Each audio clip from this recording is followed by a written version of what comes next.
d'Europe 1, Olivier Delagarde. La presse nous pose ce matin une très vieille question. Peut-on rire de tout ? Êtes-vous plutôt Likoud ou Hamas, Dimitri ? C'est un test pas très politiquement correct et c'est l'Obs, cette semaine, qui s'autorise un peu d'humour sur un sujet hautement inflammable. À la façon de ces tests qui fleurissent dès les beaux jours dans la presse féminine, l'hebdomadaire vous propose de feindre de mesurer votre empathie pour la cause palestinienne ou votre compassion pour le peuple israélien. Alors prenez un stylo, question. Votre conjoint trouve que vous faites trop de bruit.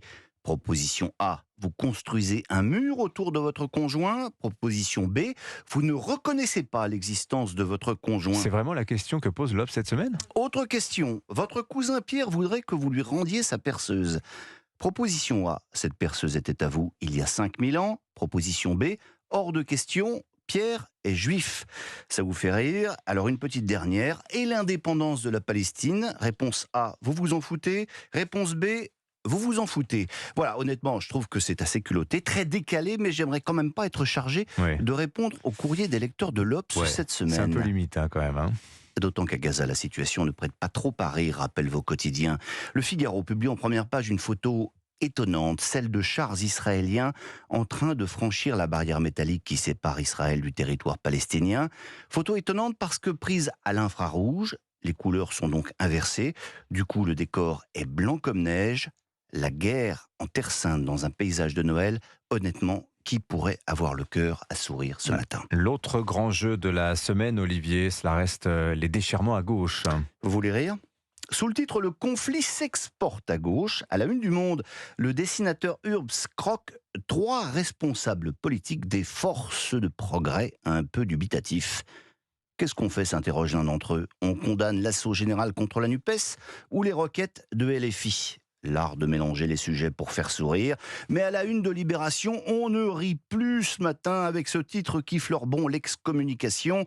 Union de la gauche, et si c'était sans lui, prévient le journal, lui, eh bien c'est Jean-Luc Mélenchon, bien sûr, et de poser la question, c'est commencer à y répondre, dit-on. Libé qui imagine donc des lendemains radieux pour une gauche débarrassée du leader LFI, même si dans son éditorial, Paul Cugnot relativise. La NUPES est donc bien morte, s'exclame-t-il. Vive quoi, du coup ? Eh bien, trop tôt pour le dire, conclut l'éditorialiste. Mais si la guerre des gauches vous lasse, celle au sein de la majorité vous amusera peut-être davantage. On croyait savoir que ce n'allait pas fort entre Gérald Darmanin et Elisabeth Borne. Eh bien, confirmation dans le Dauphiné libéré ce matin. Darmanin est effectivement en Haute-Savoie aujourd'hui pour signer un accord de lutte contre l'immigration irrégulière arrivant de Suisse, explique Agnès Briançon-Marjolais. Alors rassurez-vous Dimitri, il ne s'agit pas d'une invasion de millionnaires helvètes qui chercheraient à venir cacher leur argent en France, mais de migrants qui contournent la frontière italienne.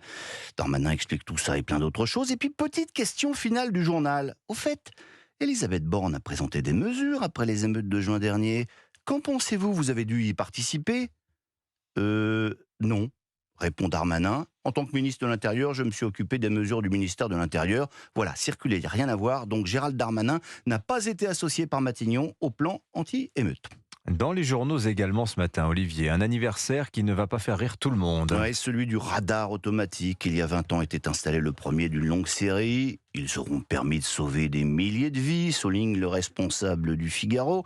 Des milliers de vies, souligne raisonnable le Figaro. Oui, ils auront surtout permis de remplir les caisses de l'État, malgré le Parisien, qui a fait les comptes. 12 milliards et demi en 20 ans, 928 millions l'an passé. C'est le pactole des radars, titre le journal, un chouïa chiffonné, mais je vais faire vite sans me faire flasher.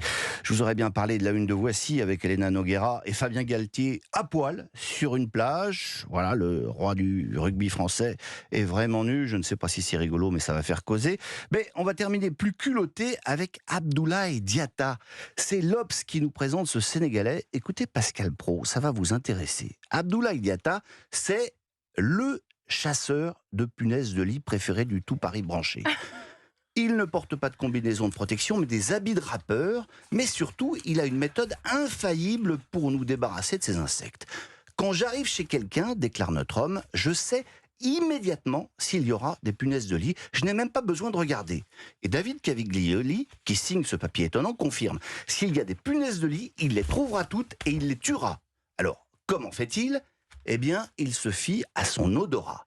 Au début de sa carrière, il a étudié la punaise, il en a enfermé une centaine dans un bocal. Ouais. Lorsque leur stade de décomposition lui a paru suffisant, il s'est mis à ouvrir le bocal chaque matin pendant plusieurs semaines pour s'imprégner de l'odeur putride. Désormais, il est capable d'en identifier l'effluve la plus imperceptible, écrit l'hebdomadaire.